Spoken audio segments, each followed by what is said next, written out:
And we are live. Mr. Arthur, how are we doing this evening? Doing really good. Good to be here.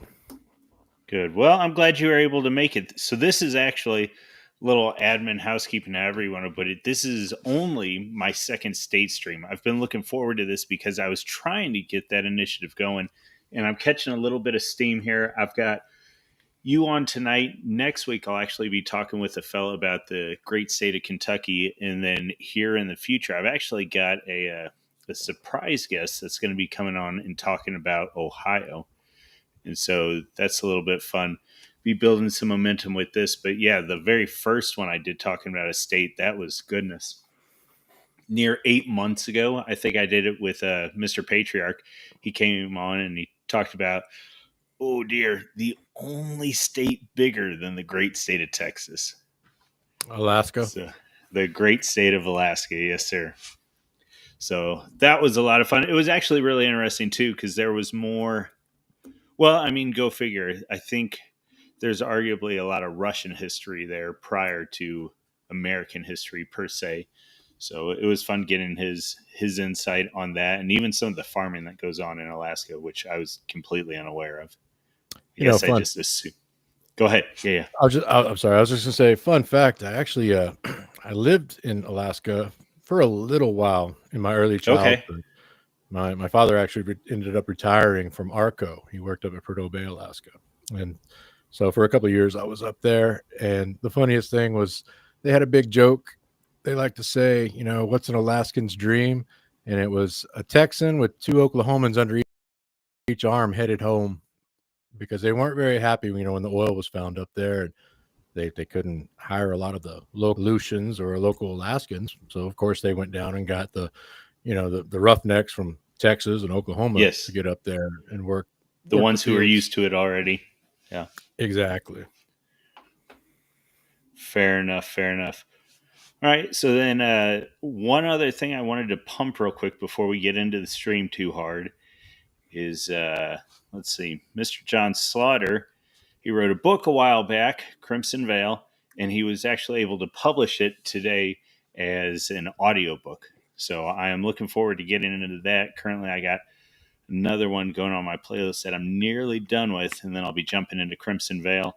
And just something else to go along with this, guys. I mean, he's got it up here on Kindle Unlimited or whatever the Amazon program is that you can jump in there and get that with your points. But then it's $11 to buy.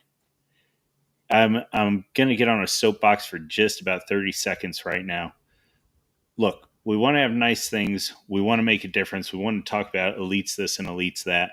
Part of that happens by supporting our friends. Friends make something, you support it. It helps that Mr. Slaughter is a good writer and that he's able to get these things done well. That's certainly a boon to what he's doing. On top of that, though, there is a principle there in that you want to have nice things, let's get out there and support them. So, having said that, I'll get off my soapbox. I think I kept it under 30 seconds. And let's go ahead and jump in, Arthur, into the great state of Texas. All right. So we're not going to turn this into a history stream, but I want to do, of course, a brief history of the origins of Texas. And while researching and looking up a little bit of extra information, we had it's a tourist slogan, Texas. It's like a whole other country. And I was surprised to find that goes back nearly 50 years that they've been using that, within the tourism boards and whatnot, the tourist slogan. But it's really true when you really think about it, because Texas itself, it's huge. It's 261,232 square miles. And to put that into perspective, you can fit 15 U.S. states in Texas. That includes Kentucky, Tennessee, Indiana, Maine, South Carolina, West Virginia, Maryland, Hawaii, Massachusetts, Vermont, New Hampshire, New Jersey, Connecticut, Delaware, and Rhode Island could all fit in there. And you'd still have about 4,000 square miles left to play with.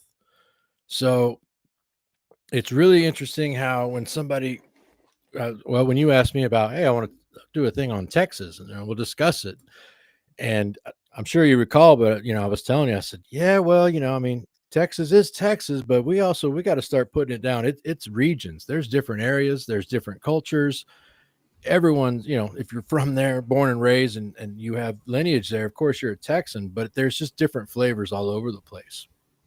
And it really comes back to the founding of Texas because it goes back all the way to the 1500s when one of the first Spanish explorers came there.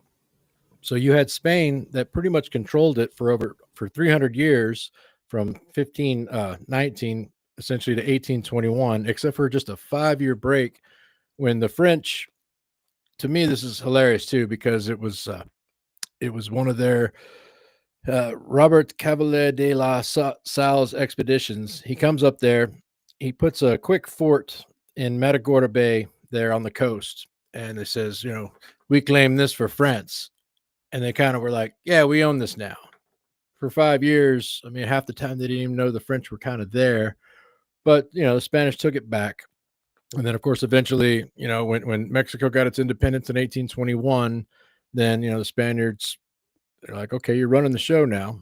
But Mexico only controlled, quote, in quotes, Texas from 1821 to 1836, 15 years. And then, of course, the Texas Revolution came along and whatnot.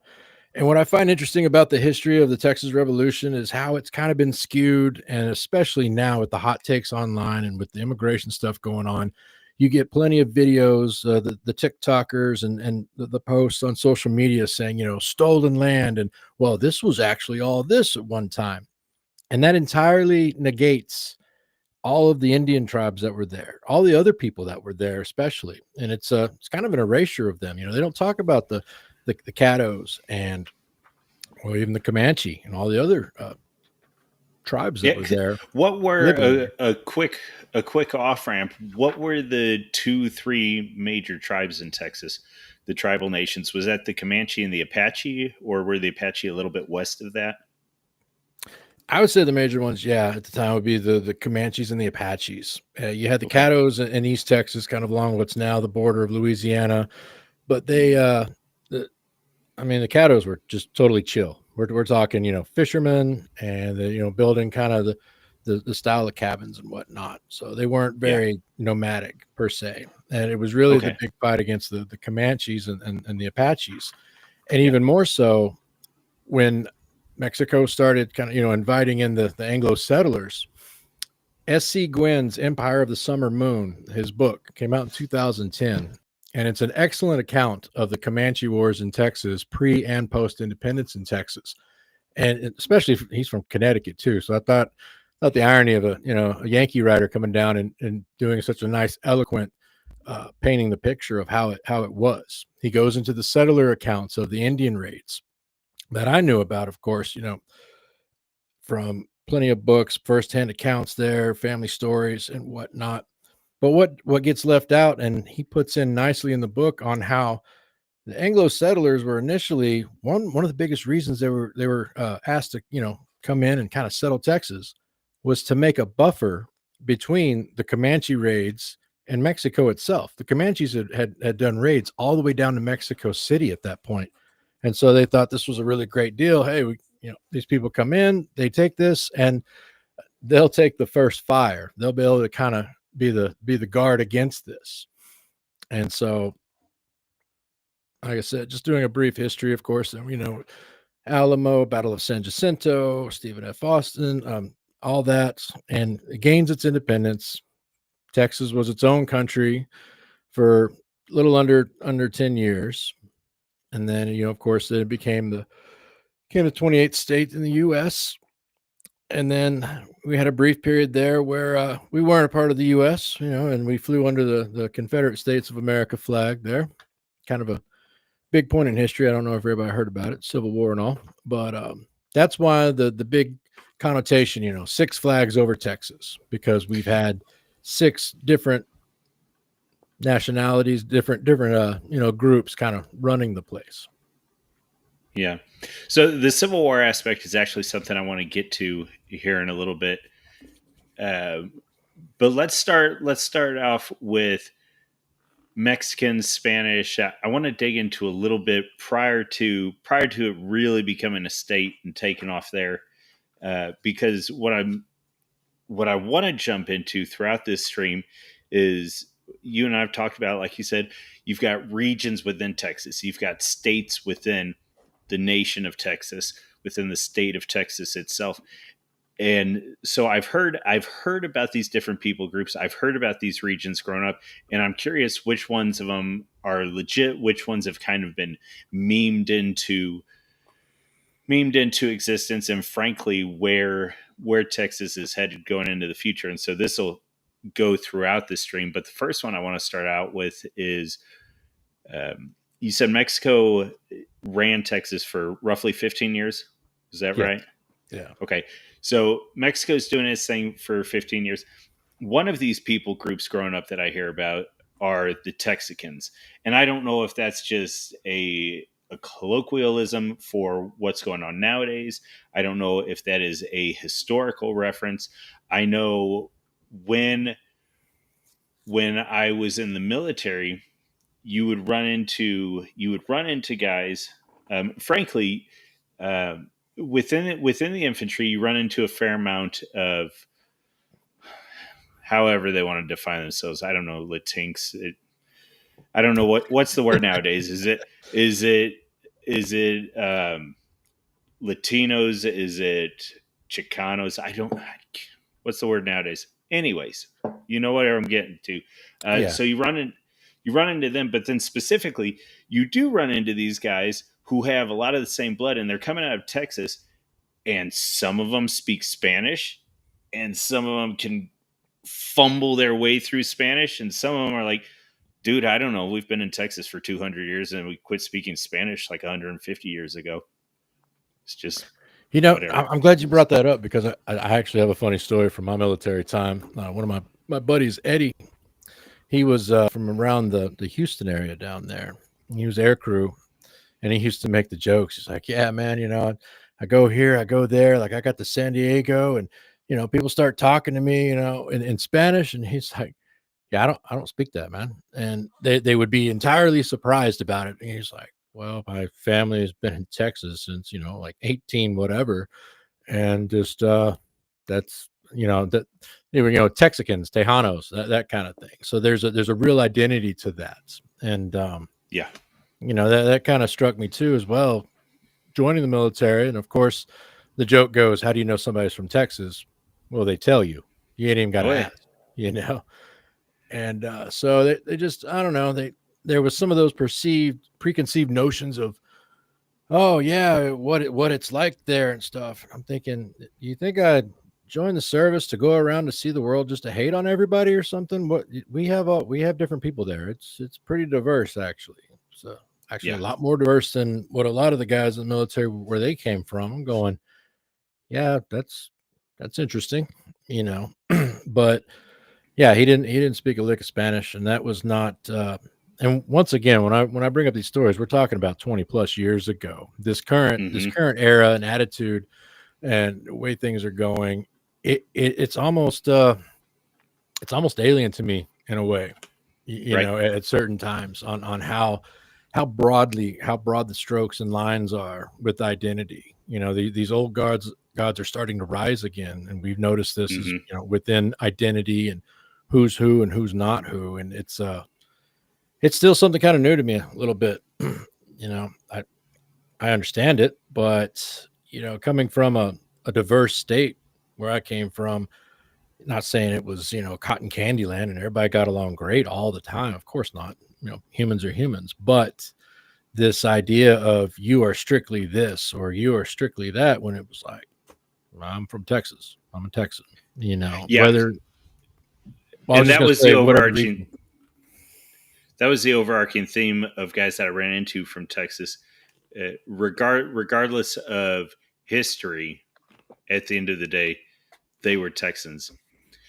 And so it is sort of, it's that meme that they try, that's what they want for the states, and frankly the landmass of the United States and in North America in general, I think is too big. There's too many cultures for them to get there. But it was certainly an overarching theme with the guys from Texas.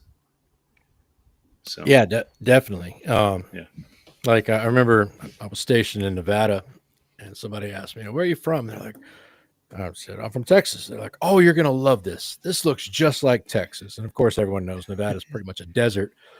And I right. said, "Man, I'm from East Texas. I'm from the Piney Woods." And I had to Yes. kind of almost sit down with the guy, bring up on the computer, showing him images of the pine trees and the lakes and stuff. And I said, "Now, if you're talking about West Texas, sure, or parts of South Texas, all right." But they Yeah. didn't seem to understand, the topography. I always liken it to California where I'm at now, because that's what's kind of always astonished me, how Texas and California, land wise, they're kind of the same. They Yeah. both have the coast, they both have mountains, they both have a desert, they both have, the forests. It's you can go all across the state. And I remember family coming out to visit, and they would say, "Huh, this kind of looks like Texas." And I said, "Well, yeah, that's kind of one of the biggest reasons I can still live here, because it's, Yeah. still rural, still pretty, still nice, still outdoorsy." Because Okay. that's the other misnomer of California. Everyone thinks of California if they've never been here, and they think of, what do they think of? L.A., the L.A. or beach, San Diego. or San Francisco, the Yeah. Bay. Yeah. And you're like, Yeah. it's a huge state as well.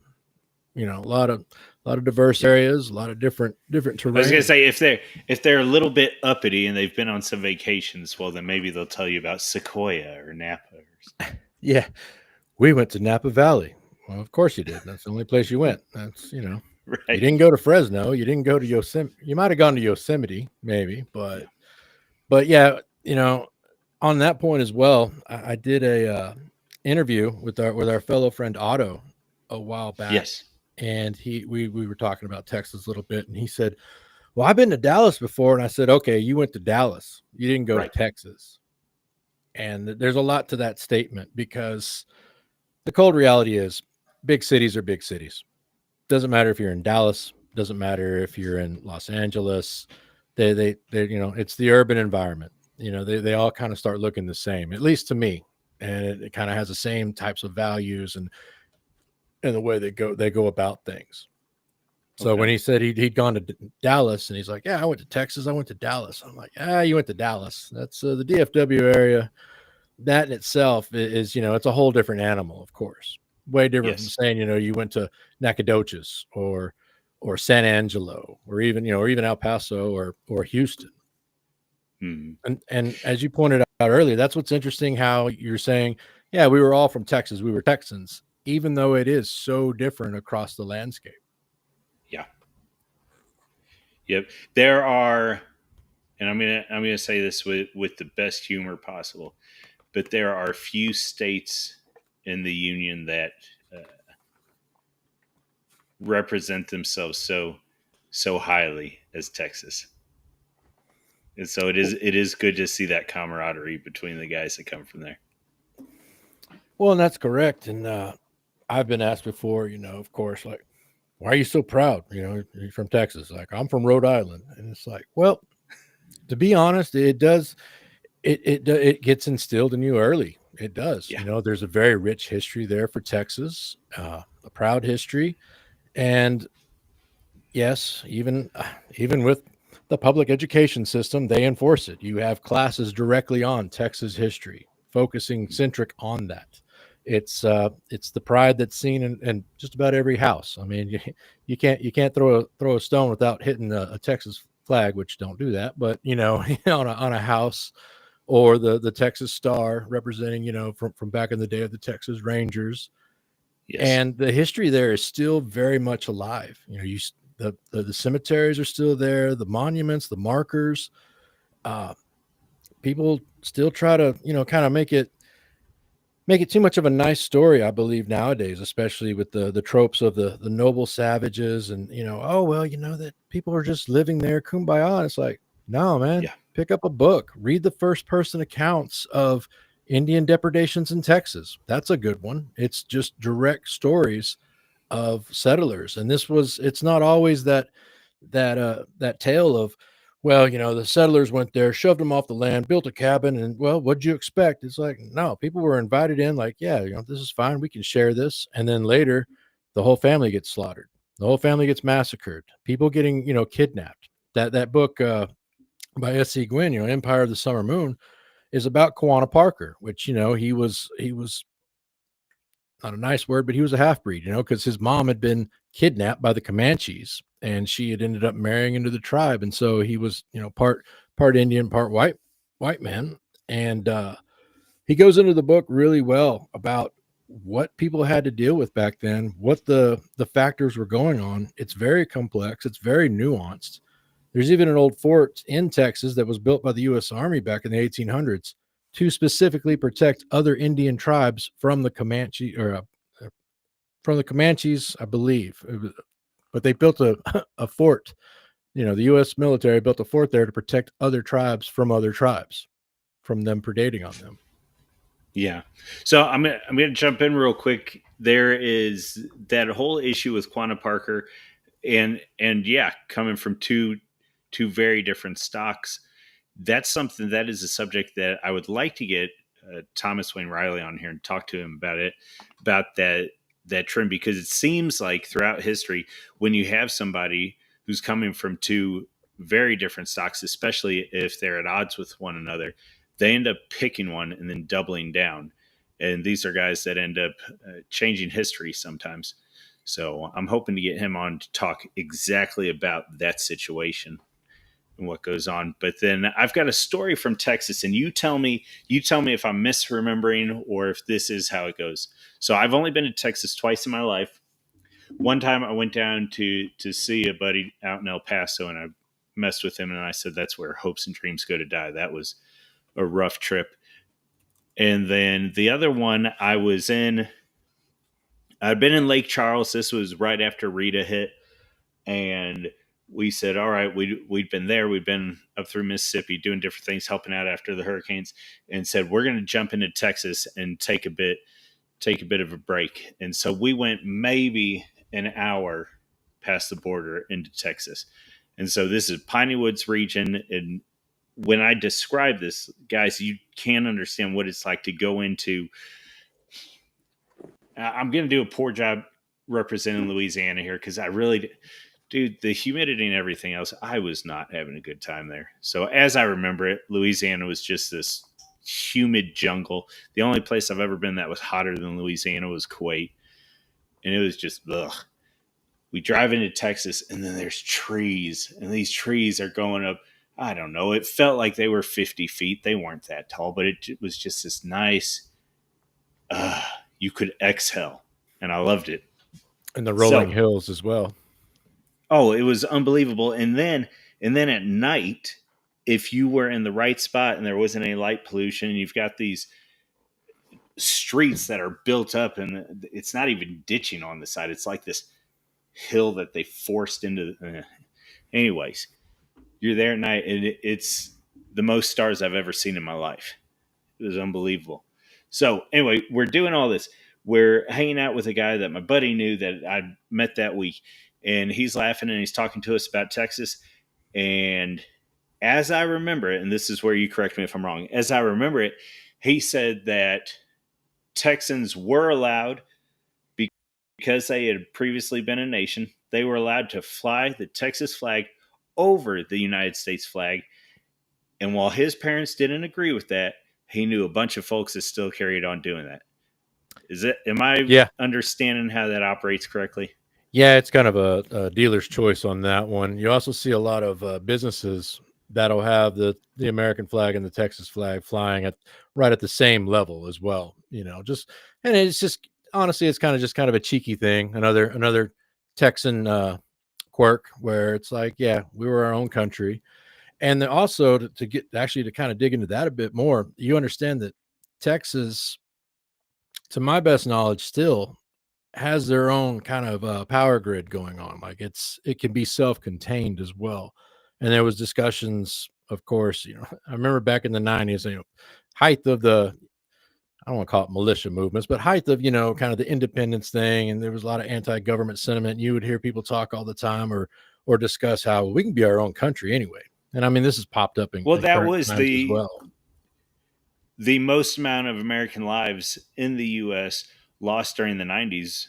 And it might have been, I feel like it was significantly more than just the 90s. I don't know if it was the largest, but Waco, Texas was the most amount of American lives Well, yeah, lost to the federal government. it was the Uh, largest mass shooting, mass school shooting, and mass church shooting ever to happen on U.S. soil, done by the U.S. okay. government. Yeah, exactly. But yeah, and so I mean, at that time frame as well, and it's impolite, but after the what was it the Murray building in Oklahoma City got hit, I'll be honest, there was a lot of sentiment where people were looking at it and going, well, he could have just, done it at night when nobody was there. So there was a little bit of a, agreement on just the animosity against the government at the time, for sure. And that wasn't, of course, spread to every single person in the state or nothing. But I'm just saying within a lot of the more independent minded, like overarching government happening. And what's amazing about that, not to go on a tangent, but 9/11 kind of quelled a lot of that, really, when you think about it. When that incident happened, that kind of pulled everybody back together again in a big way because there was things going on all throughout, well, even in the 80s and the 90s with that. Yeah. But So, yeah, go ahead. Sorry. I was going to say one funny thing about East Texas is you talk about the humidity. My first station, I was stationed in Guam, the tropical island out in the South Pacific, and I remember getting there, and the guys, introduced me, to the place. I was actually driving around. One dude had a car. He's telling me about the island and stuff. And he goes, yeah, it's humid as hell here, but you get used to it. And I'm sitting there going, well, you got a nice breeze coming off the water. This is all right. I'm from East Texas. It's humid as all get out there. So it was perfectly acclimated as soon as I got there, really, because it's just Texas with palm trees in a way, just with the humidity there. Yeah, absolutely. So I do want to highlight, going back a few minutes, Albert Greenfield writes, he said that Arthur's right. The Indians' worst enemy have always been each other. In in his state, you've got the Apache versus the Hopi in Arizona. So, and then he also says that the Texas power grid is their own and it's not connected to the outside. It has fewer regulations, but that frees. So I imagine he's got something else coming in a few minutes. So I want to jump in. Then we just talked about Texas and how there was frustration. So a quick question is, what's the deal with W? Do Texans claim him? Is he a Texan? No, I don't claim him at all. No, he Okay. did the whole song and dance shtick of going down there, running for small offices at first, and kind of Yep. playing it on because didn't the Bushes start off in Massachusetts? They lived I was in gonna say, if not speaking as a Texan, but from my perspective, he's a carpetbagger from New England. essentially, yes, yeah, pretty Yeah. much. Yeah, his whole political shtick on there, fool me once, shame on you, fool me twice, shame on you again, whatever. It's and especially with the passage of time, looking back on it, it's kind of a shame to even be like, don't even want him associated with being, oh yeah, he was from Texas. Almost as bad as looking back on LBJ as well. Like at least LBJ, for all his faults, he was a Texan, an actual Texan. But yeah, there's a Yeah. that's kind of a big running thing amongst people. Like, yeah, we don't really claim him. Some do though; they love it. But Right. it's more the Yep. Kanye types. So, well, yeah, and I'm thinking the nearest example I can think of off the top of my head is the poor folks out in Kentucky dealing with Rand Paul. Or Mitch And McConnell. so that, but the thing of it was, well, see, now where does McConnell come from? Oh, I just meant Because bad politicians. He gotcha. fell down again Sure. today. Yeah. Yeah. 83 years old. DC's LARPing Right. like it's like a Dark Crystal episode with all the Skelsies at this point. Oh, it's disgusting. Yeah, well, because it was daggum 2 years ago when did that freeze up when they asked him about reelection, and he's looking like he needs his Jello. Yeah. Like, put the man out to pasture and let him hang out with his well, does he have grandkids? Whatever. Yeah, go stay on his third lakeshore home or whatever. Right. Yep. But that's a good segue into who were the So we've already talked about Tejanos being a thing. When it comes to the folks that started the U.S. and made the United States of America, that's almost. Let me figure out how to word this correctly. Let's be honest. The founding stock of the U.S. are folks out of the United Kingdom, primarily Anglos, but you've got a little bit of Celtic stuff in there. Yes, Germans were there from the beginning, but not in a power, not in a way in which they were enacting power. So, No, even Benjamin Franklin had reservations about, well, we can't take the Germans, well, that's actually I like how you said reservations because it's interesting if you it's too easy for one side, whether it be the Germans or the Anglos, to say, well, Benjamin Franklin said this. Yeah, but it's not that he waffled, but it's that you got to look at everything he said. Um, anyways, that's not we're there for this one. But then, um, I didn't want to say European because Spanish or European. Yeah, I get it. I get it. So non-continentals, UK. Who were the founding American stock that went in and created Texas? That's really where I'm trying to get to, and I'm wandering all over the place. To the best of my knowledge, pretty much, the Anglo-Saxons, the Irish Scots going in there. Germans, pretty much, they didn't start coming in big numbers. There was some, 1830s, but there was a huge wave that came along about a decade later. They founded New Braunfels, Fredericksburg. It's actually called the German Belt, which is kind of a broad area that goes straight across central Texas, and that's of course, where you've got your Shiner Bach and you've got your Slitterbahn, uh, the water park there down there, and that's where you get the influences and the food and everything else going on with that. So I mean, their presence was definitely felt down along that way. But like I said, Sure, but not really a founding group within no, Texas. no, Yeah, their biggest numbers came in, of course. Yes, while the Indian Wars were still going on and continuing, it was hmm, somewhat more settled areas, I guess you could say.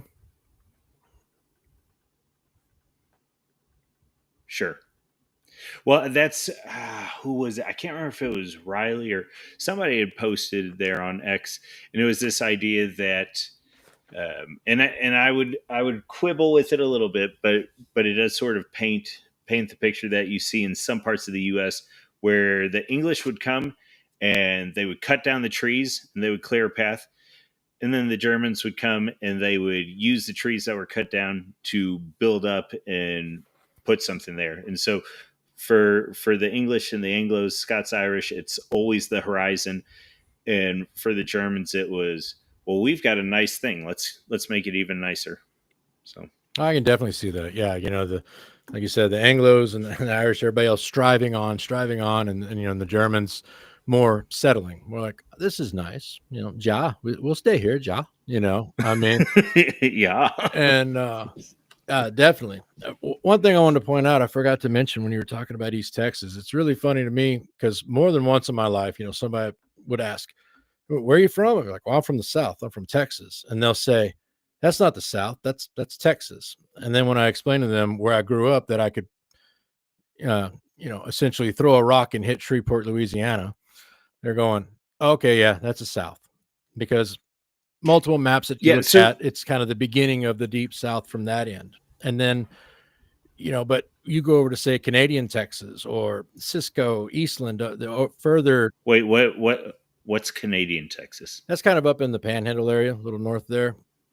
You go out there and it's that and Riley could explain it so much better, but it's the beginning of the West, pretty much. It's where the West begins in a sense. Okay, That's where you have major cowboy culture, ranches, I always forget the name of the huge ranch that's more in the South, but it's still towards the West. They have the yeah. Ford dealership. They make the Ford trucks, and you can get the, what is it, the Flying Y, Flying Y? Oh, is that Laramie or something? Or No, that's just the No. trim, but you can get the Yeah. King's Ranch. King's Ranch. Can't believe Oh, yeah, okay. yeah, Yeah. and that's where you still have that culture, like in East Texas where I grew up. I mean, people, of course, had horses, cattle, and everything else, but it's just not to the Yeah. extent. It's kind of, I guess, the best analogy Okay. would say, yes, we have that there, but it's more of, like a smaller, like putt putt golf versus, the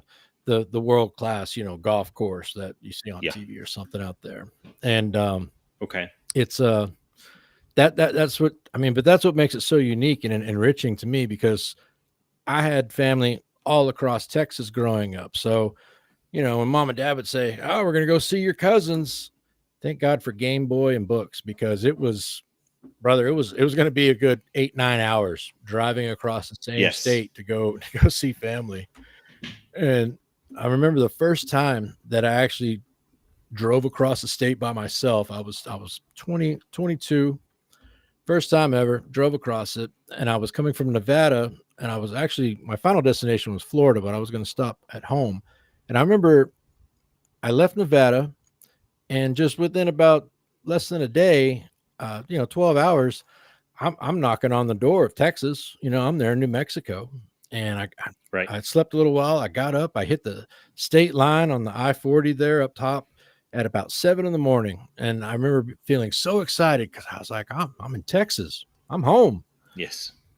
12 hours later, I get into the driveway of my parents' house over on the east side, and just done, totally done. That was, and my mom's like, Yes. "Oh, you're here," and I said, don't ever tell anybody I said this before, but why has Texas got to be so damn big?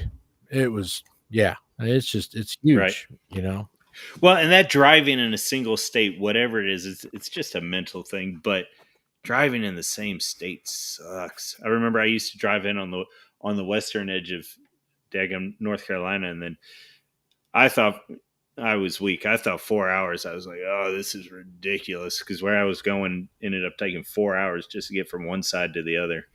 But Well, that's what I laugh about. 12's a bit bigger. Yeah, and that's what I laugh about here in California because, of course, I'm kind of in the middle of the state, but centrally Yeah. located to everything. So when I tell somebody, yeah, I'm going to, let's say, San Diego, and they'll say, "Oh my Yeah. gosh, isn't that like 5-6 hours away?" I'm like, "Yeah, that's all. That's it." It gives you kind of a That's different it. Okay. different frame of Yeah. reference, of course, because you're Yes. going, well, it ain't like I'm going from East Texas, all the way down to Brownsville or something or anything like that. Man. Yeah. That's pretty nuts. So that's interesting. I mean, it's neither here nor there.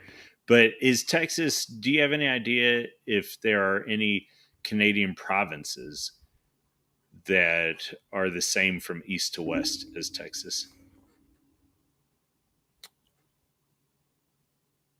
Without looking it up, I mean, I could see. Are you talking about just the length, like border wise, of say, like from the tip of Yeah. Texas j- down to Brownsville with Mexico, like how far that goes, or what do you mean No, exactly? well, so I think north to south they might be giving Texas a run for its money, but going east to west, I'm wondering if Texas is actually bigger than any of the provinces. There was a story years ago about a company in Okay. Texarkana, Texas, which that's pretty Yeah. much up in the northeast part there, and they Hmm. needed a part, and so they got a hold of the Chicago office because I guess the the Chicago warehouse had it, and they were getting ready to send it, and they told the guys in Texarkana like, "Oh, wait a minute, this part's in El Paso. It's in the state." And literally, Chicago to Texarkana was a shorter mileage wise than it was from Texarkana to El Paso within the same state. They're going, "No, you're closer." So that's kind of insane to Yep. think about because Texarkana, where I grew up, that's only like another about maybe hour or so north up from me where I grew up. So to imagine that I was Yes. closer to Chicago, Illinois than the end of the state, to the west, El Paso. I mean, it's kind of mind blowing. Just as I keep reiterating how big the state truly is. Yeah. Well, it's interesting too because I'm trying to think on any given state. Now, California has several. We've talked about that. California has several cities that you know of, but at most states, you know of, let's say, between two to four of its big cities, and frankly, half the time one of those is the capital, and the capital isn't particularly big, but it's the capital, so you know that. Whereas in Texas, I'm trying to think, like you said earlier, you got Nacogdoches, you got El Paso, you got Corpus Christi, you got just on and on, Amarillo, and that hasn't even, we haven't even touched on Dallas and Fort Worth, and there's probably a dozen cities you could just name in Texas. And I think it is interesting to think how big it is that there are these different cultures. And so, going on a cultural question, you touched on this a little bit with the eastern side in particular, recognizing the Confederacy. What what about the greater state of Texas these days, or what did the state itself recognize itself as a Confederate state, or was that the powers that be? What's sort of the story there with Texas and the Confederacy? So what's interesting about that is the father of Texas, Sam Houston, considered one of the fathers of Texas.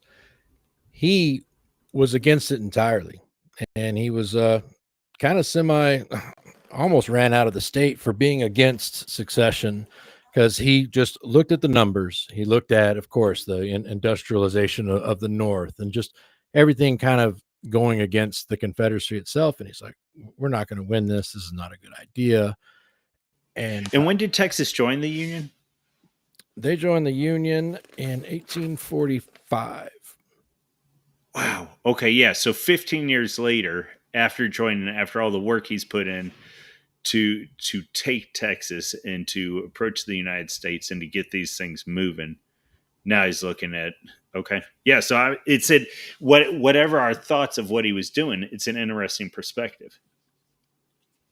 Yeah, I mean, he was a staunch Unionist. He opposed secession Yeah. because, for one, he was like, well, this is for. We always forget that people utilize, it's called presentism, where they try to sit here in the 21st century and act as if it was all the same back in the mid 19th century, not understanding, the factors and conditions going on. You got to recall they had just got done fighting fighting the Mexican American War. I mean, Robert E. Lee himself was a hero of that war, and so there were still, it was a dangerous world. And so one thing Sam Houston felt was, well, this isn't safe, especially we try to go on our own, then it's going to be divided. There's other forces within the world, other countries, other factions that will take advantage of that as well. You just didn't see it as a good move. Yeah. Okay. But another funny, Now, I was just gonna, I was going to tell one other funny story is a little tidbit from history people don't know. I always hate how, and this is just my own soapbox, but I hate how they say, "Oh yeah, the South, they were all traitors and stuff. It was treason." And one guy sued when the states, when it came back together, Union got put back together. He sued, and it went to the Supreme Court because he was suing Texas because he had bought the Confederate greenbacks and he had these investments, and then of course, it all went kaput, so the money was worthless. And he was suing the state of Texas because he wanted to get his investment back. Like, no, you owe me this money. And the Supreme Court itself ruled that the states were in rebellion. They were never fully succeeded. They didn't commit treason. It was a lot of that kind of, I see where this is going. It was all law speak for like, no, you can't get your money back from Texas because they were they were out in the playground, but they never left school grounds. Basically saying, okay, yeah, so right. you can't get this money back because it was not an actual succeeded treasonous state. And it's really hilarious to read. Well, and then from a legal stand, from a financial standpoint, it sounds like they potentially did Texas a solid, because had they affirmed the lawsuit and said that, yeah, you had the rights to do this, and it might not have just been Texas, it might have been all the states in the Confederacy, wherein if people were able to take those financial complaints to them, I wonder what the impact of that would have been. Well, definitely, because if they would have ruled for that and said, basically made a precedent there that, oh yeah, they were, they succeeded. It was treason. I mean, the ramifications just down the line, not just for finances, but a bunch of other stuff as well. Sure. And I believe this had happened like kind of right after Andrew Johnson had, pardoned everybody pretty much. Which funny Okay. story, I have family. They were in Tennessee at the time from over on my dad's mom's grandma's side or whatever. Uh, Really interesting. Last name was Tucker, and I have a copy off of Ancestry of him, Leonard Green Tucker, signing back his allegiance to the Union because he fought for the Confederacy and got caught. Sure. So, but I mean, it's just, to me, that's just another point of how history is. It's right there. We Yeah. sometimes, especially when we're talking about the Romans and everything else going on, or you know, Yes. King Richard the Lionheart, like, yeah, that was 800 years ago, and you look at this, and it's like, yes, it was about less than 200 years ago. 1860 to 2025 now. It is not, the past is still here. It's still with us. It's still living through us as well. Yes. Yeah, for sure. So let's see. We were talking about that. Okay, here's one for you, and you don't have to answer this. I'm just curious about it. There's a there is now a federal holiday that I'd never heard about till a few years ago, and apparently it had a great deal to do with the state of Texas. You know what holiday I'm talking about? Yes, sir. Juneteenth. Had Which, you ever heard of that before? You grew up in Texas. yes, it was made a state holiday in 1980, and Okay. so we knew about it. The Union. I can't remember if he was a general or a captain, but of course, he came into Galveston and was like, of course, didn't have the internet, didn't have Verizon, didn't have any way of going, hey, by the way, this war's over, you guys are good to go, and so that's obviously celebrated as the day that Texas stopped having slavery and whatnot. And so growing up, once again, this is it's amazing to kind of be in that in between. It's no secret. I'm in my 40s, so I was there. The somewhat in the 80s. I was a little kid, but the 90s, you would have festivals. I mean, I remember going over to Marshall, Texas, which is right off I-20, like you're heading towards Shreveport, and they would have the Juneteenth festival. Go over there, good barbecue, hanging out and stuff. And it was not trying to give it the rose colored glasses treatment as much. Not saying everything was hunky dory great, but it was, the animosity wasn't really there that you see it as much. Of course, we didn't have TikTok and social media It and all the other wasn't a stuff day of around either. grievances. Yeah, it wasn't a day of wailing and gnashing of teeth. It was like, yeah, it's a Juneteenth festival. We got here's cornbread, here's this, that, and the other. Hey, we got crawdads too. Just got them out of the boiler. Like, cool, great. I didn't feel in fear of my life for my pigmentation. If that's what I'm trying to say. Like, it was not Or lack a, thereof. or yeah, it wasn't like a for us, by us, only us type thing. It wasn't that wasn't so conflict ridden, I guess, in a way. So the hilarity to me was when all of a sudden Biden, let's be honest, Biden did this. It was just like kind of a political payoff. It was, hey, yeah, we're going to celebrate Juneteenth, and I can't tell you how many people had no clue what it was, but it's Right. he screamed from the heavens how such a monumental day for America and da da da da. It's like, So yeah, if my you're from question would Texas, be, you'll know about it. Oh, and I've always wondered why he decided to do that rather than when all the slaves, including those slaves north of the Mason-Dixon line in the Union, when they were freed, rather than go into Juneteenth, considering that the Union still had states that had legal slavery up past the end of the Civil War. yep, 5 states. 5 states, 5 Union states did not abolish slavery. Um, yeah, definitely. All I can think of it, and this is just me extrapolating off my head, is that it was just a political favor, a payback on something. Maybe Clyburn, Yeah. because he endorsed Biden in 2020 and kind of put him in place there. Maybe that was something for the Southern constituents. It somewhere the sausage was being made in the back, political sausage, because Yeah. that's all I can figure why this, let's be honest, just kind of a random state holiday. Yeah, it was an event in our history, but only celebrated in one state becomes a overnight a national holiday that you have to Yep. explain out to people, essentially. Yeah. I had a So coworker from I was just gonna say, I had a coworker from Indiana, and it happened, and he goes, "Oh, well, we celebrate it every year." I said, No, you No, you didn't. didn't. No, you didn't. No, You're you from you're didn't. from Indianapolis, man. Indiana. Right. You didn't celebrate Juneteenth. It just, but you did have a lot of people kind of coming out pretending that, oh yeah, we've known about this all the time, because nobody, honestly, it's just human Oh nature. yeah. People don't want to look stupid, or look like they're That's uninformed. yes. There was I knew a fellow from up in northern Ohio, and he would say the same thing. He's like, "Oh yeah, well, I've been celebrating it for years." No, you haven't. I think the height of the hilarity of it though was Alaska.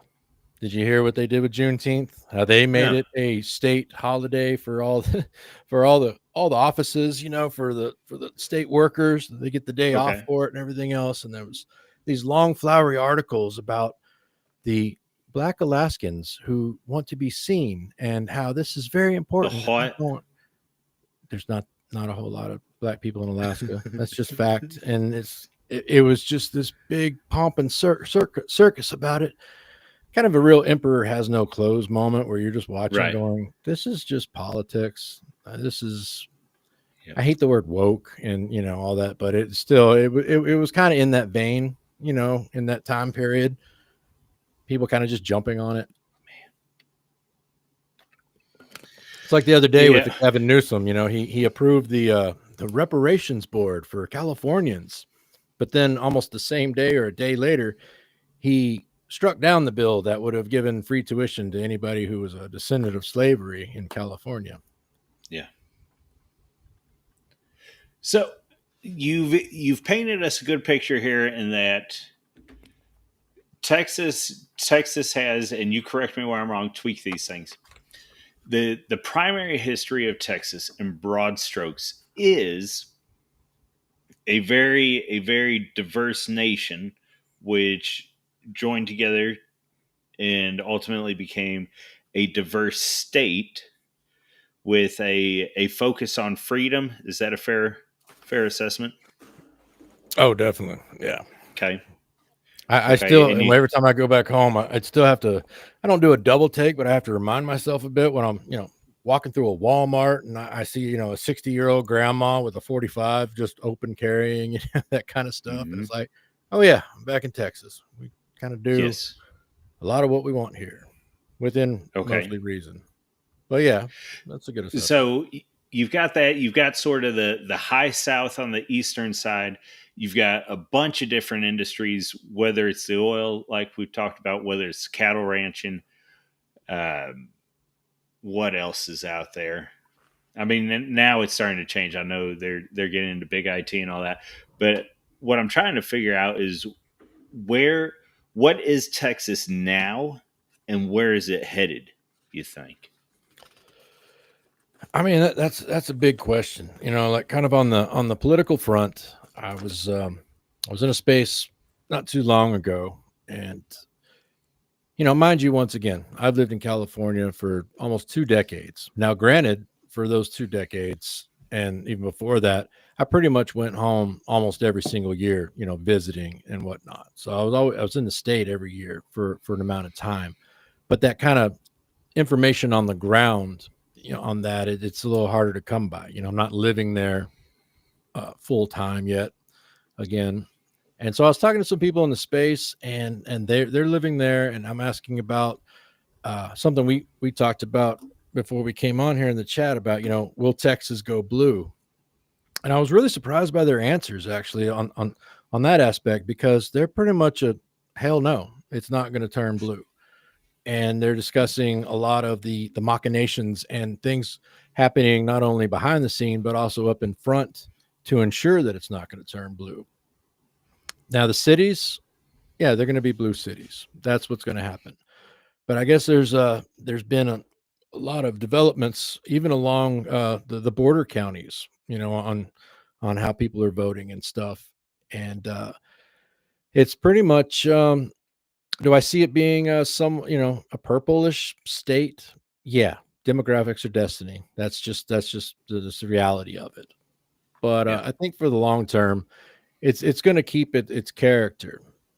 And I think as more and more people start kind of noticing too many things things happening way too fast. I don't know if you heard about it. I think it's in Sugarland where they put up like some 50, 60-foot statue to one of the 2 million gods of India. So that's actually that was somewhere where I was thinking about going. Was our Indians, our Eastern Indians, the biggest group right now that's moving into Texas? I don't know. I don't know that either. I mean, it wouldn't Okay. surprise me though. And Yes. What that's what is there for them? What is drawing them? Is it just the weather? so far it's everything kind of keeps going back to H-1B. It really does. It's Okay. these companies that have just brought in more and more of the workforce Is it under the primarily IT or is it medicine? Do you happen to know the industry they're involved in out there? I don't know the specific industries, but I'd say it would be a combination of those for sure. Yeah.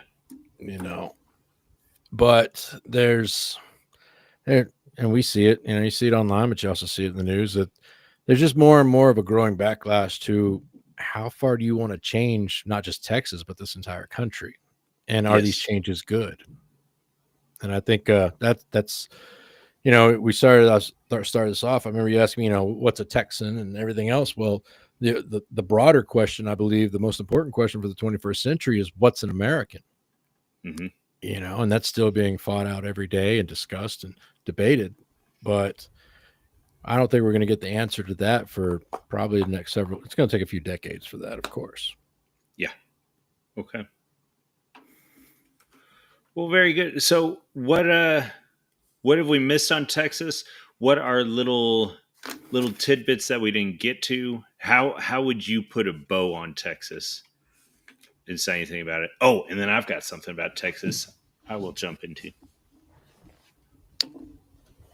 I'd say one thing that's really funny to me is as I discuss with friends and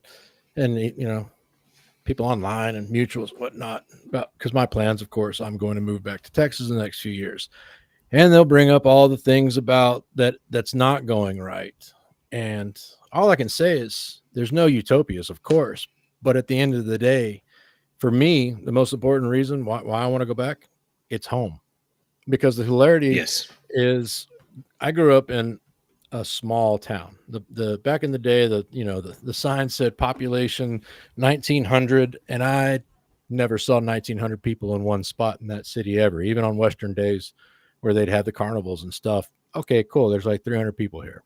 And so when you grow up in that environment, it can be stifling. There's great people there, wonderful people there that are born there, raised there, live there, die there. Talk about one fanciful trip they took to Branson, Missouri, or that one time they drove to the coast of California and back. And for me, I wanted to go see the world. It was a huge world. When you're young, you know that mentality. You want to get out there, make a mark, go see new things. And so the irony to me now at this age is all I can think about is getting back to small town America, the rural life. And there's there's still problems there. There's still things that have to be addressed, but it's home. And that's kind of the essential thing to me. Because Texas in itself, like I said earlier, our friend Otto, he's like, I went to Dallas. And I said, well, you went to Dallas. You didn't go to Texas. Right. That's not just a Texas centric thing. That's kind of like someone saying, I went to California. I went to LA. It's like, you went to Los Angeles. You didn't go to California. You didn't really Yes. experience it. And there's so many I went to wonderful things that, Detroit. I went to Michigan. Yeah. yeah, Right. exactly. Yeah. Yeah. Like even Yep. even saying I went to New York City. Yeah, but you didn't get up to Oh my lands. Catskills. You didn't see Seneca Lake. You didn't even drive by the old defunct Orange County Choppers building just to kind of laugh at it. Now it's a Have you storage done building. that? No, I didn't. No, I watched a YouTube No. video and the guy Doggone it. went by it and he's like, wow, it's because it still vaguely had the OCC and even inlaid Yeah. into the floor, it had OCC. And he comes in and he goes, these are storage units. And the lady, she's all nice. She's like, yeah, we get about, one or two people stop by a week to check out the old OCC. We're going to get all the signs off soon. But yeah, I mean, they spent millions on that building and now it's self-storage. It's crazy. But point Dude, being is, that's like a blood memory you talking about. Talking about but OCC and all that. Holy crap. but yeah, I mean, for me, it's and it's not just because it's home, but that's the biggest reason. But it's still in these times, the further we're getting into it, it's more and more important to be able to make a living and to do things that you want to do. And California has Mm, just quickly become a place after all these years where I'm going, this can't continue, you know. And you have some Californians saying, "Oh, you got to stay here and do this." Like, well, I kind of don't because I'm not a Californian. I'm not from here. yeah. Yeah, I used to get the joke where they'd talk about saying, "So you're from Texas, but you live here." I'd say, "Yeah, but you retired from the military, so you retired, but you're from Texas." I'd say, "Yeah, we went over that already." And they say, "No offense, but you Texans usually go home." And that's when I'd say, "I married a Californian." And they're going, "Ah, that's why you're still Yeah. here." And yes, it's a big reason why I'm here. But the other reasons is, career opportunities and stuff. And Right. I live in a rural area here that's it's it's comfortable. It's mostly, it's Well, pretty much conservative. It's rural. It's not the flashy California that everybody who's never been here thinks of. and as you were saying that, why are you still here? You're retired. Look, you only get that in two different places. You either get it deep in the city or you get it deep in the country. Yeah. In the suburbs, they couldn't care less. But once you hit people that have been there for generations and have a connection to California, to Texas, to wherever, it is a question of, yeah, but you're not Californian, you're not Texan, you're not New Yorkian, whatever. Well, it's funny you bring that up because where I live, having conversations with local Californians, more often than not, when I start asking like, "Well, how'd you get here? Where are your people from?" And there's a lot of stories about people saying how, well, my great grandpa came over during the Dust Bowl in Oklahoma, Yes. Yep. or you'd just be Came out of amazed how many Minnesota people. after the dairy farm went down. Yeah, you'd be amazed Yep. though how that type, at least where I'm at, you have a lot of that same type that, kind of Yeah. move from the rural to the rural. You know what I mean? I mean, Yes. you have all the plenty of other people that come over to California chasing their dreams, of course, Hollywood and of course in the Bay Area for the tech stuff and everything else. But this area is interesting how they do have the roots. And as you pointed out, they kind of do ask like, well, if you're from there, how come you're not there? And it's just kind of interesting Mhm. because you're not going to, of course, get that all across this state, especially as Yes. transient as it can be. But I mean, to put a bow on Texas, like I said, it's so many things, and it's not a utopia, but there's opportunity there, and there's still there's still a lot of good things, and it's I mean, the Indian name for Texas is Tejas, which means friendship, and I still remember one road trip I came over and across the Texas state line. And the first town I hit was Muleshoe, Texas, in West Texas. There, pulled into the gas station. I walk in. The lady behind the counter says, "Good morning." I said, "Howdy." And then she asked me a question that you don't get in California ever. Heck, half the time you don't get a good morning. But she goes, "Where are you headed?" And for a minute there, my California trained mind was like, why is she asking me where am I headed? What? I don't know her. And then I said, oh, wait a minute. I'm home. We talk to each other here, and that friendliness is still across the state for the most part, not including Dallas, but for the most part, it's there. And I told her, I said, I'm headed to East Texas, go see family. She said, where are you coming from? I said, California. She said, what you doing out there? And I was like, that's a good question. That's kind of where I'd started asking myself, not daily or anything, but on more and more occasions, like, what am I still doing here? And it's that pull to go back home that's definitely starting to kick in for sure. And you were asking about like just some little quirks about Texas, like Austin. Have you ever been to Austin? Nope. So, you have 6th Street, which is it's kind of their semi-party district, and of course you got the colleges around there, so it's a big party area. But their motto is keep Austin weird. Have you Okay, heard heard, yeah. heard that one before? Yeah, keep Oh yeah. Austin weird. So it kind of struck me when Elon Musk and Musk especially when he was like, I'm going to Austin, Texas, and everybody going, what's in Austin? And it was so funny how it almost kind of got rediscovered in a way, because it's we make the jokes even growing up how, yeah, we don't claim Austin, we'll give that to California, because it's just it's this little bubble there of Texas Yeah. that you just, yeah, it's in Texas, but it's weird and it's different, kind of hippieville Yeah. style thing or whatever. And it even goes back to even in the 60s. That's, you had your, everybody thinks of San Francisco for the hippies, but Austin had their fair share as well. So it kind of has that kind of local character and whatnot. Yeah. Great city to go visit, of course, though. And Yeah. then San Antonio, you got the Riverwalk. Um, what interests me is especially how, like we talked about earlier, saying, people saying, oh, it's stolen land and this was all Mexico. Look, it's San Antonio, it's El Paso. And you're going, yeah, the Spaniards were here for 300 years from Europe. Yes. Yes. Spanish is a European language. Yep. So I don't know. Maybe I'm too autistic, because it just frustrates me, because all the logic and rationality go out the window, especially for people saying, well, yeah, that's Spanish, yeah, it's Spanish. It's from Spain. Like, you're claiming your colonizer's language, I guess, in a way. It's kind of funny. Well, I was gonna say, Different subject, but there's it's still funny.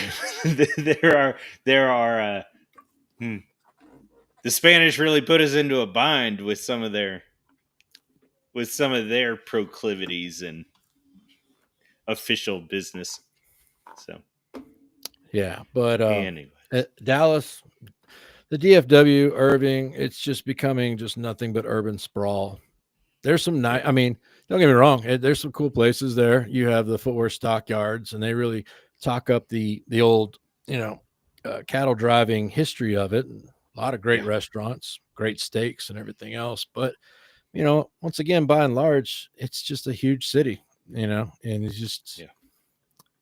seen one, seen them all. Same with Houston, actually. That's kind of getting a lot more just entirely. Well, it's been urbanized for a long time. You've got the refineries down there and stuff, and a lot of the ports, transports and stuff. So here's a stupid question for you. As you were talking about DFW and all that, got to thinking: do you all have? And I know what I'm asking here. Do you all have Texas roadhouses in Texas?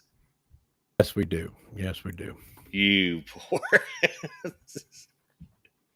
So for anybody who's not in the know, the reason there are Texas roadhouses in the U.S.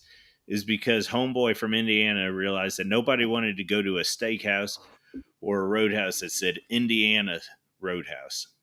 So he just took Texas and he Really? trademarked. Oh yeah, yeah. You didn't know that? No, I didn't know. Oh my Is gosh. it Founded in okay? 1993 in Clarksville, Indiana. Oh my goodness. Headquartered in Kentucky. Yeah, you're right. The Indiana Roadhouse for steak. No, I'm good. Right? I wouldn't stop at a place that said Indiana Roadhouse, like famous for steak. I'm like, Indiana? This is Texas. Yeah. No, that was Right. a great marketing move. Excellent marketing move on his part. And that's all it was. So that's why I am not. We're gonna say I'm not from Indiana. So yep. Well, now you got me want to look But up Lone Star Steakhouse. Don't tell me Lone Star Steakhouse is from oh, you don't want to know where they came from. You don't want. Go ahead. Are you pulling them up? let's see. Yeah. Oh no, they're from Texas, Plano, headquartered. No, Where no, the that's not where they where? started though. Let's see. Oh, We're gonna do never this. mind. North Carolina. Well, that's I'd be smart too and put the headquarters in Texas though. I'd be like, yeah, this is Lone Star Steakhouse. Our headquarters is in Oh, Texas. that's like a daggum. You know where Texas Pete hot sauce comes out of? Texas Pete. I used to remember. Where's it come out of again? North Carolina. Oh, there you go. Yeah, see, once again, like I said, East Texas, our thing was Tabasco sauce out of Louisiana. Yep. That was a big Well, favorite.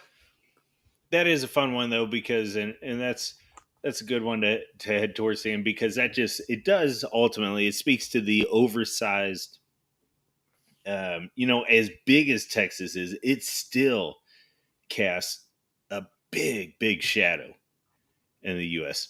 The myths of Texas have gone beyond its border.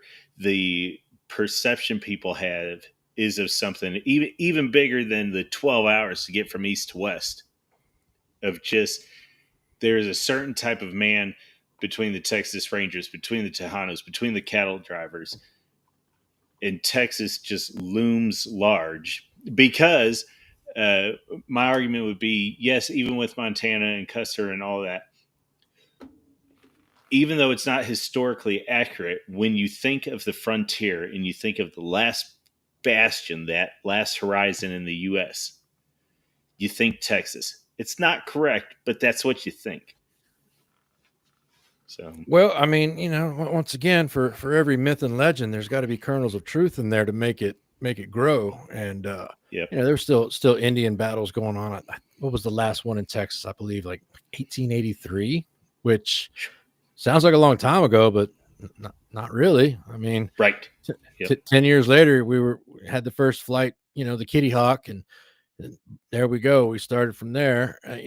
Technologically wise, but it's it looms over because you come on, Davy Crockett leaving Tennessee saying y'all can go to hell, I'm going to Texas, Yes. Yep. dying at the Alamo and whatnot, and just That there was something there that would pull a man who had a family, who had time in the Fed, who was already a myth, and he said, "No, there's something about Texas. I got to get out there." well, yeah, not That's a to big mention, deal. not to mention, like California, for example. I mean, the gold rush that got Right. everybody starting to head out west to California. A big part of it. Yep. Nevada, the Comstock lode, where the silver was found in Virginia City, and that brought people there. Right. Texas, you didn't just show up and it was bread and cake and circuses. No, it was Sure. hey man, you want to come here? Yeah, there's land, and there's also Indians, snakes, Oh yeah. the whole thing. This was like this. Well, I I don't don't. think it's too much. I don't think it's too much to say that it attracted a certain kind of person, Right. and it was Because a that wasn't just oh yeah, we can live in Malibu, here by the beach. This is nice weather all year. No, I mean it was tornadoes and just everything there. Texas Rangers can absolutely be their own stream, so I don't want to go too far down this route. But I am really curious. What is the Texas perception of the Rangers? Were they originally formed as a buffer against southern intrusions from Mexico, or were they originally formed to protect Texas farmers and Texas ranchers from the various tribal nations? What was the intent of the Rangers? Not just in truth, but as Texans sort of think about it in their myth. I mean, for us Texans, and I think once again going back to S.C. Gwynn's Empire of the Summer Moon, he put it very nicely and very correctly, I'd say, with the like as you point out, how the Texans think of the Rangers. Because let's say nowadays, 21st century, Texas Rangers, they're state police, FBI types, investigators, whatnot. But in that time when they were being established, these were not. And this is what ticks me off so bad, because it was another writer, and he got a lot of mileage off writing about the myth of the Texas Rangers. Well, guess what? One of those well actually books. This is not true at Yes. all. And they were the bad guys. And you're going, okay, cool. You deconstructed things, but you went with one angle here. But what S.C. Gwynn did within his Empire of the Summer Moon, describing men who were, you know, you had to be just as bad. If you want to fight evil, you got to find something more evil. Essentially, guys who could live off the land, guys who didn't had no compunction about going and doing what had to be done to protect the settlers, to protect the pioneers, to protect the towns, to go back and try to rescue people who had been kidnapped. Because they almost seem to treat it as if, oh yeah, there's like three people who were kidnapped by Indian tribes back in the day, and it's like, no, there were hundreds upon hundreds of people kidnapped, Yes. and Texas had a big share of those as well. And these guys, they didn't go to a ranger academy or whatnot in the beginning. Of course, this was just, I can take care of this. You know, taking their bedroll, horse, gun, and going and get TCB, taking care of business. And that was it. And the exploits and the things they did back in the day that you just should have been many scenarios and situations that should have been, that was certain death, yet pulling it off, getting it done, you know, having their horse shot out from underneath them in the middle of the wilderness in Indian territory, and then making it back, the 100 miles back to a fort, walking up. And even the soldiers, because most of the soldiers, of course, back then were brought in, they weren't Texas soldiers for the most part. There were some, being stationed there, and they're just looking, going, you just came from there? You survived? We don't even go, like 2 miles past the fort because they were scared of, getting too far away. And Yeah. yeah, I mean, to, to this Texan's eyes, they're heroes, and they'll always will be. They helped tame the land. And it goes back Yeah. to, uh, once again, one of my other favorite authors, Frank Herbert, did the Dune series, did other books. But have you ever heard his quotes on ancestors? No. So within the Dune series, he has uh he has this great quote. I can't remember exactly which book it is, but as I said earlier, with utilizing presentism to say we're in the 21st century, we're living around all this civilization, clean water, clean everything, for the most part, safety and whatnot. And people look back a few hundred years to areas of history and automatically want to be, judge, jury, and executioner for actions or for how people lived. Frank Herbert, he says, I know the evil of my ancestors because I am those people. The balance is delicate in the extreme. I know that few of you who read my words have ever thought about your ancestors this way. It has not occurred to you that your ancestors were survivors and that their survival itself sometimes involved savage decisions, a kind of wanton brutality which civilized humankind works very hard to suppress. What price will you pay for that suppression? Will you accept your own extinction? And that quote gets me every time because people like to look back on history, not just American history, but a lot history in general, and see things and just want to kind of armchair it and say, that was horrible. That never should have happened. I can't believe people live like that. And what they forget is that human nature doesn't age. It's the same as it was, 20 years ago as it was 2,000 years ago. You still have the emotions of greed, violence, hatred, uh, lust, all of it. We try to pretend like we've evolved up to this certain stage. So when we look back and see things that had to happen, things that were done that brought us to this point, too many, I think, look back on it and try to just, with a critical eye and just want to be like, oh, well, that never should have happened. And you go, you Right. wouldn't be here if that didn't happen. Yeah. Yeah. So I think that's a pretty fair place to start closing down.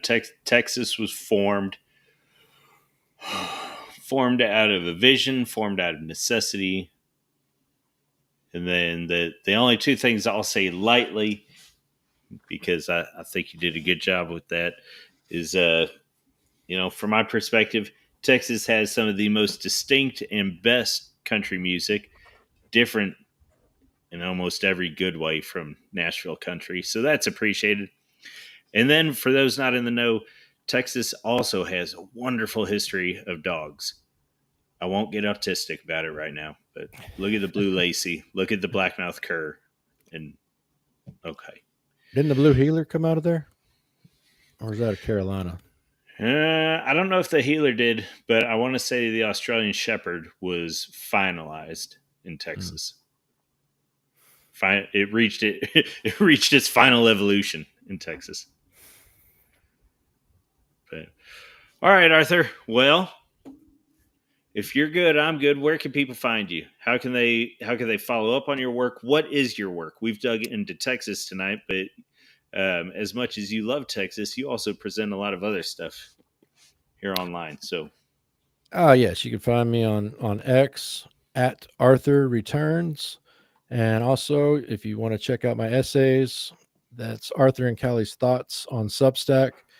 I write about a just a whole mishmash of everything over there: short stories, personal exploits, ideas on how America is not just an idea. A lot. Yeah, that's where the majority of my work is over on Substack. yep. Let me put double in there for Arthur's Substack and for the articles he writes.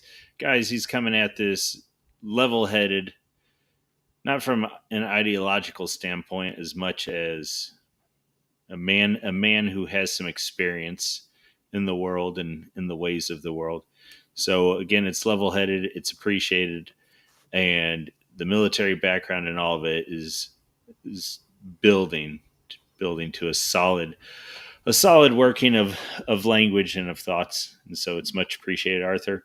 And hey, I appreciate you coming on tonight and telling us about Texas. Oh yeah, had fun. Appreciate. Thanks for having me on again. Absolutely. All right, guys. You can find me on X, WanderMrPanda. Make sure you check out John Slaughter's book that he's got out now on audiobook. Go check out Arthur. You will find info in the description. And we